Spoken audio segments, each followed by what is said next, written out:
Pharaoh's ailing father asks him to live a simple life for a month as his final wish. Despite being a billionaire, Pharaoh starts living as a homeless man in another city and meets a nice girl, Diana. Billionaire Pharaoh Olivetti is gallivanting with his woman of the week in his private jet. When they get back to California, he asks his driver, Claude Renault, to drop her home. Lawrence informs Pharaoh that Hughes is after them again. Sam Dunbar has also filed for another 200,000 shares of Odell. Sam is glad to hear back from Pharaoh after assuming he was buried in models. Pharaoh insists that he wants ownership of Odell, but Sam asks him to control his emotions. Pharaoh accuses Sam of being a thief and bankrupting widows in his practices. When Pharaoh knows Sam will not budge, he asks Lawrence to buy another 50,000 shares of Odell. People from Thompson are waiting for the tax meeting, and even Dora Hughes is waiting in the lounge. Pharaoh asks Lawrence to call Dora to his party while Lawrence handles the meeting. At Pharaoh's beach party, he introduces his latest fling to Steve and Cassandra. It seems like there was a history between Pharaoh and Cassandra too.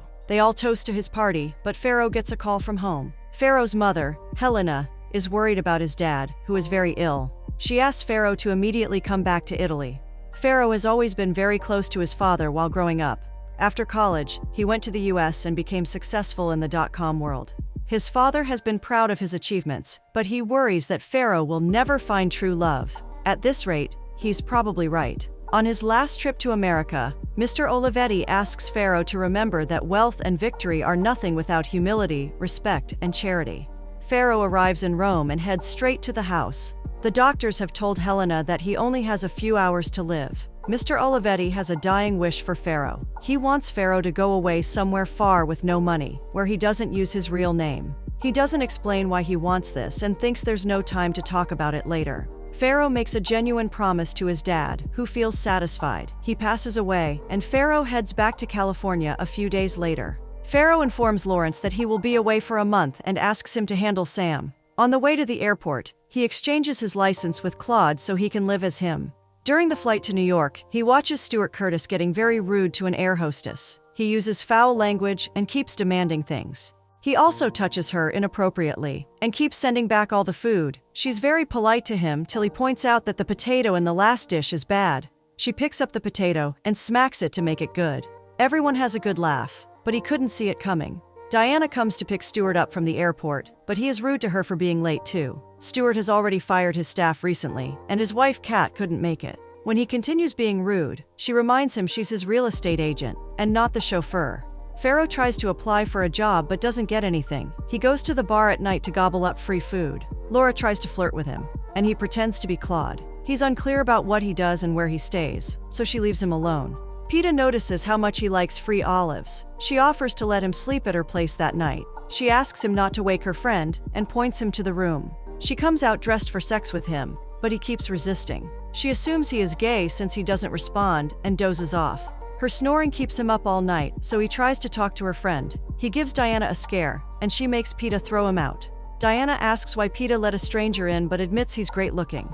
Pharaoh walks around till he comes across two punks who want his money. When they touch him, Pharaoh breaks one of their noses and runs away.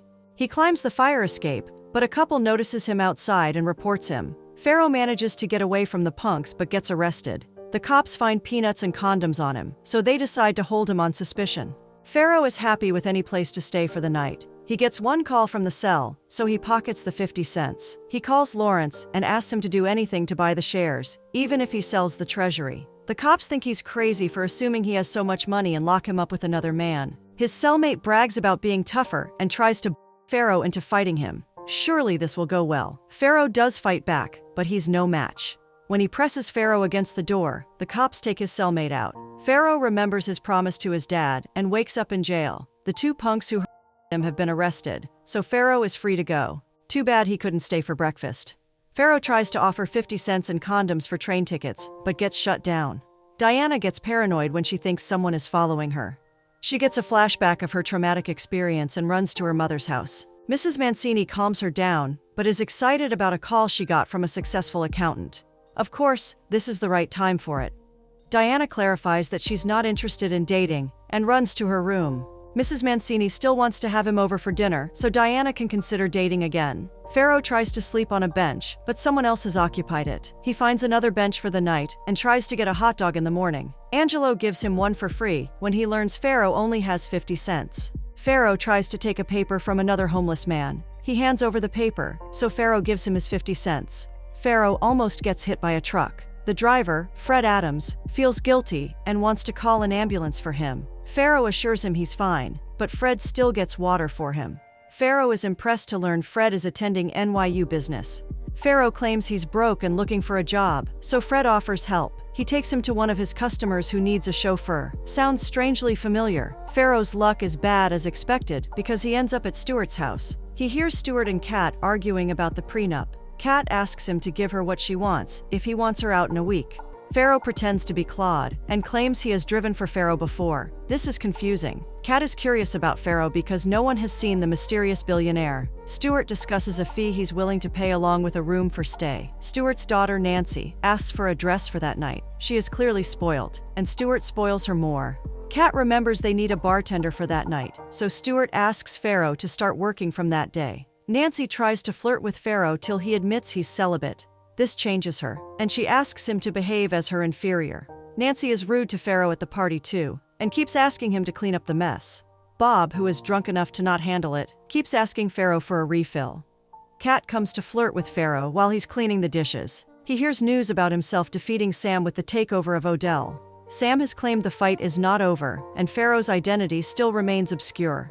Kat wonders about Pharaoh, and is sad she's only getting $1 million in the settlement. Stuart finds Nancy flirting with Bob, so he asks Claude to drive him home. Pharaoh, this is confusing. Nancy keeps protesting, but Pharaoh takes him away. Pharaoh calls Lawrence from the car and compliments him for his great work with Sam. He wants to give all his employees a huge bonus and doesn't give a reason. Lawrence asks Pharaoh to be careful because Sam might be up to something. When Pharaoh gets back to his room, Kat comes to flirt with him again. He hears another knock and asks her to hide under the bed. Nancy has come to throw herself on him too, and is offended he's not reciprocating. She thinks she can change his mind about being celibate. Good luck with that. Stuart knocks on his door too, so Pharaoh asks Nancy to hide in the bathroom. Stuart wants to chat with Pharaoh and asks him to sit next to him. He is thinking of Pharaoh as more than an employee, and places his hand on Pharaoh's thigh. Pharaoh pretends his family has given him a lot of support in his condition. He places his hand on Stuart's thigh too, and suggests he might have a contagious disease. Good save. That makes Stuart leave, but Nancy is still eager to be with him. He claims to be impotent to get rid of her, and insists she needs to leave. Nancy doesn't understand how someone can reject her, especially the help. What a mystery. She still threatens to make him pay for this. He shuts the door on her and helps Kat get out from under the bed. Stuart tries to talk to Pharaoh about what happened last night. Pharaoh pretends nothing has been done, so Stuart is impressed. He drops some files off at Stuart's office and notices Diana. He tries to talk to her, but she is rude to him. She keeps pretending to work, so he eventually leaves. She calls Peta right after to share what happened. All of Diana's colleagues are gushing about how handsome Pharaoh is. They are impressed Diana blew him off. When Diana realizes everyone is in love with Pharaoh, she also leaves. A few days later, Diana finds some flowers in her office and gets a call from Stuart. She's on her way to a funeral, but he asks her to drop off his briefcase at the house first. He is rude to her and claims she can go to the funeral from his place. Pharaoh watches Diana coming to the house while he's helping Kat with the garden. Stuart shouts for him and asks him to take Diana somewhere. Pharaoh keeps looking back at her through the rear view. She notices it, so he apologizes for scaring her at Peta's place. He was surprised to see her at the office and asked if she liked the flowers. He thinks it's the least he could do and asks for her forgiveness. She explains they're headed to the funeral of a miserable old relative. He wants to tag along. He is sure he can make up a story about a flat tire to delay Stuart. He even offers to buy her coffee later, since it's the only thing he can afford. Diana knows this funeral will be over soon, because cheaper ones go faster. The priest sneezes and snots before welcoming the crowd to mourn the passing of Silvio. He even forgets his name and remembers the deceased's wife also perished last year. Diana and Pharaoh keep laughing about how he fumbles in his speech. When they're trying to control their laughter, the priest assumes they're crying. He offers Pharaoh his infectious hand, which he reluctantly shakes. Let's hope he washed it. Diana thinks Pharaoh doesn't look like a chauffeur and asks if he's running from the law. Pharaoh clarifies that he never had legal issues till he arrived in New York. They discuss how they were both only children while growing up. They keep talking and laughing, till she asks if he's married. He claims he loves his freedom too much. Diana is about to leave, but he realizes he said something wrong and asks to start over. He wants their first date to be good, but Diana refuses to label this as a date. She hasn't dated since her husband David passed away last year in the Iraqi war. They were married for 9 years. He feels bad, but thinks it's time for her to slightly date again. That is surely subtle. But his humor opens her up, and she feels comfortable talking to him. She discusses how frustrated she is about living with her parents after David passed away. They keep putting pressure on her, and she's not comfortable with it. Diana and Pharaoh keep laughing and talking, and realize it has been 2 hours. Pharaoh feels glad they met again, even if this is not a date. That seems like a hint. Diana admits she has been working with Curtis Realty for 3 years. She thinks he's a miserable person and is looking for another agency. Pharaoh also admits the whole family is screwed up. Diana offers to lend him money till his next paycheck, but Pharaoh is sure he will be fine. He drops her off while her parents spy on her through the window. He offers to take her on an official date on Tuesday, since it's his off day. He kisses her, and her parents pretend they aren't spying. Mrs. Mancini is disappointed that Diana is rejecting an accountant for a chauffeur. If only she knew. Diana doesn't care what he does for a living because he's nice to her. Stuart asks Diana to check out some apartments on her off day and doesn't care if she has plans. Diana takes Pharaoh along, who asks her to not get distracted by cute windows. She feels bad for making him spend his off day working like this. Pharaoh is just glad she said yes to a date and thinks they should take a cab to fast-track the process. He asks her to put it on her boss' expense account. Stuart calls Pharaoh into his office and accuses him of going to Nancy's bedroom. Pharaoh denies it, but Stuart thinks he is a sick bum and fires him. Diana stands up for Pharaoh, but Stuart calls her a moron. She finally him and quits too. Pharaoh can't believe she did that for him while she clears her desk. Pharaoh explains that Nancy came on to him, and he would never do that with a kid. He also explains that he had a witness in Kat, who was under his bed. Diana finds it funny that even Stuart tried to hit on him. He also explains how the dog tried to hump him and feels the entire family is sick. He thinks Kat is still okay, but doesn't elaborate. Diana wonders if he needs a place to stay, but Pharaoh assures her he got paid enough. She invites him over for dinner at her parents' place that night. Her parents are very awkward with him and ask where he lives. Her dad wonders why he's looking for a job driving cars in New York. Pharaoh admits he got fired that day and cost Diana her job too. Her parents get anxious, but Diana assures them she wants to quit the job anyway. They know she hates Stuart, and Diana assures her dad she will find another job. She takes her parents aside to inform them that she hasn't felt this way about anyone since David. She asks them to cooperate and not ruin this for her. Mr. Mancini thinks it's a bad sign that Ferry is 32 and doesn't have a stable job yet. So many secrets, and it keeps getting wilder. Diana insists she doesn't care and asks her parents to behave with Claude. Mrs. Mancini asks if Pharaoh plans to stay in New York, but he feels he will do better in California. While her parents are relieved, Diana is surprised he's thinking of moving back. Her parents feel Pharaoh has good manners, but he also acts like he hasn't eaten in a month. Good guess. Diana wants to live on her own again, and can't explain why she's still with her parents. He asks about her plans for her job, and she thinks they can look for it together. She enjoys her date with Pharaoh and comes back to discuss what happened with Peta. When she claims Nancy accused him of going into her room, Peta finds it believable. Diana seems sure he didn't do anything like that, but Peta judges her for dating him. Kat feels bad Pharaoh got fired and pays him some cash as severance. He claims he has a place to stay, so she asks him to stay in touch. Diana explains that her parents spent the entire night convincing her to not see him again. Pharaoh is glad she didn't listen to them. Diana wants them to open their own agency with the money she has saved. She also has amazing credit, and he finds it amusing that she's willing to risk her savings. She wants Pharaoh to be her partner, and thinks they can get concessions on the rent. She knows by charging half the commission, they can get good agents. She feels the tenants will also be better off too. Now they just need some infrastructure and ads to get into business. Pharaoh suggests she should get the 3 agents she worked with at Curtis's firm. He knows if they offer each of them 15% of the company, they will agree. He's sure she can make this happen, and agrees to a treat from her. Diana doesn't drink much, but loves the taste of the whiskey sour he suggests. She feels excited about the new business, and thinks they should call it Mancini and Reno Limited. She's financing the company, but she also thinks he's Claude Reno. He appreciates that she's making him a partner, and asks her for a dance. Diana feels she is falling in love with Pharaoh, but he feels it could be the alcohol. He admits he has never met anyone like her, and this is a pleasant change for him. They get intimate, but she can't go ahead with him. He asks her to trust him, and makes her comfortable about sharing her secret.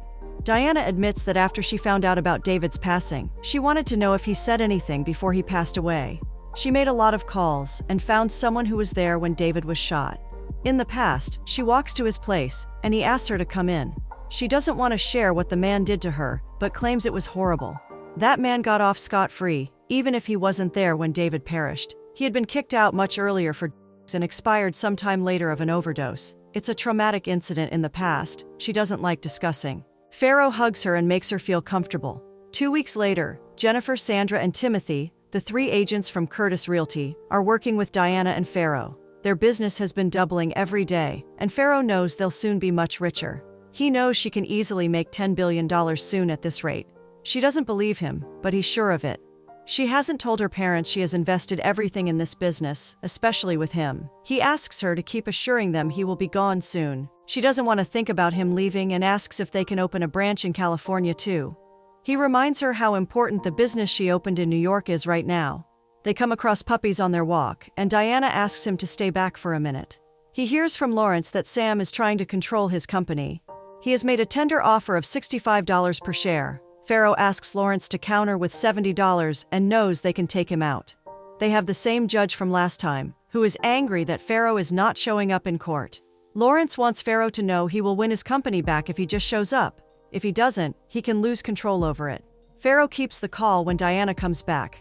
Clearly, Farrow's reluctance to get back is making Lawrence panic. Diana gets him a tie so he can remember New York and California. Farrow thinks she wouldn't want him to stay if she knew the whole truth. She knows he's hiding something, but feels she knows him very well. The judge informs Lawrence that he needs Farrow in court by that Monday. Lawrence tries to push it to next week, but Judge Franklin is determined. Lawrence reminds Farrow he can lose the company if he doesn't show up. Farrow asks Lawrence to take Claude to court as him. He knows Lawrence can take care of it if Claude doesn't say anything. Farrow cuts the phone and calls Lawrence back on his other number. He thinks Lawrence's home phone is bugged and asks him to use his cell. Lawrence checks his phone and knows Farrow is right. He's impressed with Farrow's plan of making Sam think they're sending Claude instead. Farrow also asks Lawrence to send a jet for him. Judge Franklin is getting impatient about Farrow not turning up. He wants to rule in favor of Sam by default. Farrow turns up right then. What a relief. Sam's lawyer claims Farrow is an imposter, but Farrow shows them his identity card. The judge rules in Farrow's favor and lets him control the company. Farrow comes back to New York but is unable to explain to Diana where he was all day. She is tired of all his secrets, but he keeps asking her to trust him. He gets nervous as Kat walks towards their office and addresses him as a baby. She gets close enough to kiss while Farrow keeps trying to ward her off. Diana gets offended and runs out of the office. Farrow tries to chase her, but she drops her phone and runs away. Farrow calls Diana's home to talk to her, but her mother doesn't let him. She pretends in front of Diana that someone called with a sales pitch. Farrow keeps trying to call her, but Mrs. Mancini keeps dismissing him. He explains that he needs to clear out a huge misunderstanding with Diana. He informs Mrs. Mancini that he's going back to California on his last day, but she doesn't care. She claims Diana doesn't want to hear from him and asks him to stop them. Mrs. Mancini still pretends it was someone who called for their taxes. If only he called at a different time. Diana keeps staring at his empty chair, and Jennifer informs her that he is gone for good. Jennifer claims he left a message to say goodbye to Diana, but didn't leave a number. Fred, the truck driver, shows Stuart a signed check he got from Claude. Stephen and Nancy are confused as to why Claude's employer, Farrow, would do something like this. Farrow and Helena miss his dad a lot. Farrow believes he was very wise because he taught him everything with the trip he took. Farrow is upset about losing Diana, but Helena doesn't remember him as a quitter. She asks him to go back and get his girl. Finally, someone stated the obvious. Farrow flies back to New York and asks Mrs. Mancini politely again to let him in. Diana finds him at the door and asks why he never called. He explains he called all the time, and they both know it's Mrs. Mancini's fault. He takes Diana out and explains everything, after which they kiss and make up. She finally sleeps with him but realizes he is leaving again that day. She wants to visit him in California, but he asks her to come along with him. He knows her parents will be mad about this, but Diana sure wants to be near him. She wonders what will happen to the business, so he suggests giving their shares to their agents. She feels he can't ever save money because he's always giving it away, but she still loves that about him. Her parents feel Diana should postpone going to California later. Nice try, but they don't know the whole story. Mrs. Mancini is worried Farrow will ask her to marry him. Would that be so bad? Diana assures her he's a free spirit and doesn't want to be held down by marriage. Diana and Farrow are very much in love on the plane. She asks him to not keep any more secrets with her and orders their favorite drinks. She meets the real Claude Reno at the airport when he comes to pick Pharaoh up. She feels very confused but sits down in the car. Pharaoh explains who he truly is, but Diana doesn't understand why he didn't tell her sooner. He fills her in on all the details and proudly shows her his mansion. Diana loves the place and can't believe Pharaoh owns something like this. She still wants to start looking for a job if she's going to stay with him. Pharaoh admits he used to think he loved a different woman every day before Diana. With her in his life, he knows she is the only woman he has ever loved. He means it for the first time. She made him a partner in everything she owned in New York, and he wants to return the favor in California. She knows that's his way of proposing, and she's thrilled. They get married in a beautiful ceremony where he's wearing the tie she gave him. Peta is now apparently with Lawrence, and Diana's parents have moved to San Francisco. Fred, the truck driver, escorts Pharaoh's mom, while Jennifer, Sandra, and Timothy have merged their company with Curtis Realty. Angelo, the hot dog vendor, now owns his Italian restaurant thanks to Pharaoh. Most importantly, Timothy and Stuart are now an item. When the bride throws her bouquet, Timothy gets excited about Stuart catching it.